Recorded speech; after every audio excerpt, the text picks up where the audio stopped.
Welcome to Sew Very Easy. My name is Laura, and let's make a pet bed. We're going to start with an old sweater, some stitching on the machine, and we're going to turn that sweater into a tailored looking bed.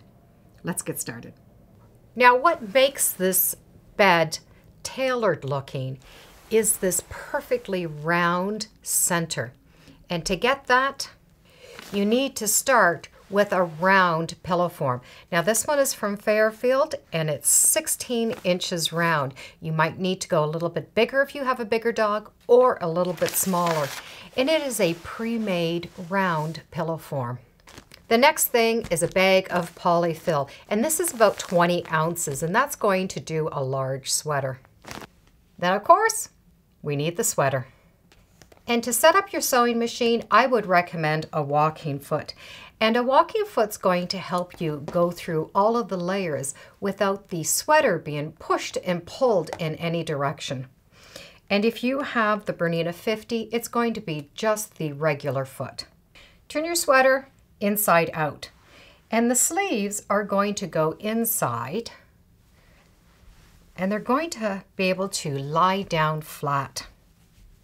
You want to make sure that your side seams are flat on the arms and the side seams are flat on the sides. You do not want the arms twisted, so they're going to need to be nice and flat, and they're inside the sweater. Start with the armpit and match up this seam here with the inside seam of the arm. Just with your hands inside, you're going to be able to pull those two seams touching each other. You're going to be able to feel that they're all there. And do that to the other side. So both the seams on both edges are touching, and you can be able to feel and see that all of the seams are nice and flat and you don't have any big wrinkles. Now you're going to take the two ends and you're going to pull them together to meet in the middle.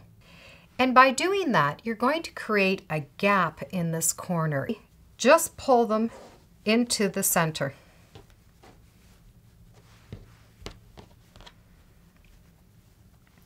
Matching up the seams and matching up the bottom. And you're going to have some sticking out, but the bottoms are going to match and the sleeves are going to match. And you're going to have a little bit of a triangular empty space here.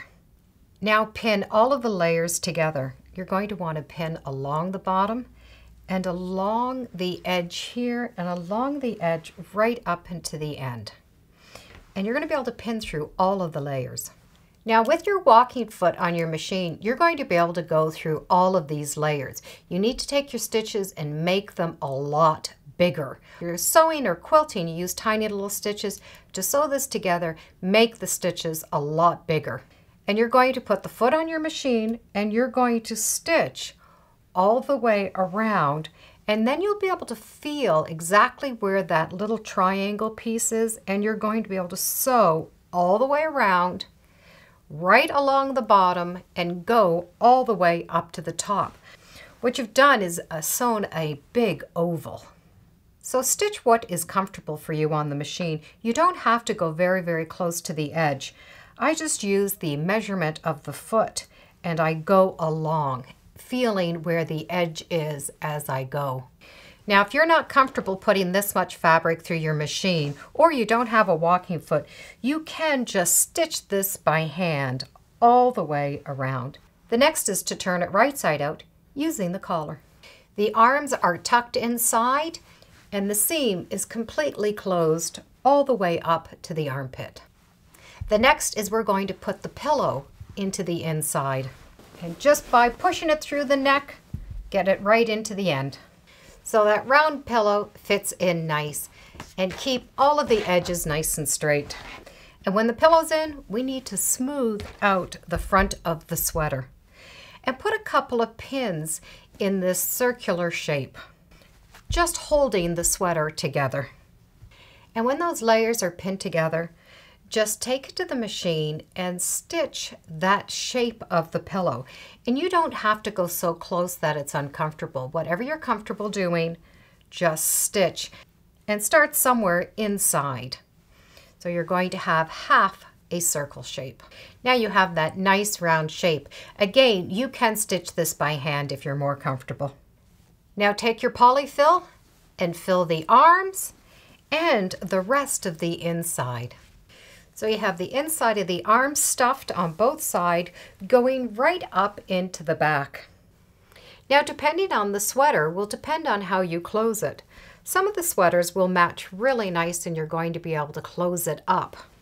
This sweater was a very large turtleneck, so I tucked it in and tried to make the back as smooth as possible. It's nice and flat. Using a double strand all-purpose thread will be all you need to close that seam up. The next is going to put a little dimple in the middle of the pillow. Get a needle as long as you can, and you can use all-purpose thread, but what you need to do is put a minimum of 4 strands in that needle. Because making that dimple, you're going to pull hard and you don't want the threads to snap. It will be easier to start from the bottom. And you're going to put the needle in and push it all the way through to the other side, making sure that you still have some thread tails on this side. And then turn it over and put the needle back in at about a 1/2 inch space and push it all the way through to the back. Then you will have both threads to the back side and you're going to be able to tie a knot, and tying it very tight is going to put a dimple in that pillow. Trim your threads off and the pillow is done. Using that preformed round pillow gives you that beautiful round shape, and then when the arms are stuffed, it gives it that nice back. So regardless if you hand stitch this or machine stitch it, every sweater is going to look very different. So depending on the size of your pet will depend on the size of the sweater that you use. And you now have a tailor-made bed for your pet. Thank you for joining me today on Sew Very Easy. Feel free to subscribe, and as always, come on back. Let's see what we're sewing next time in the sewing room. Bye for now.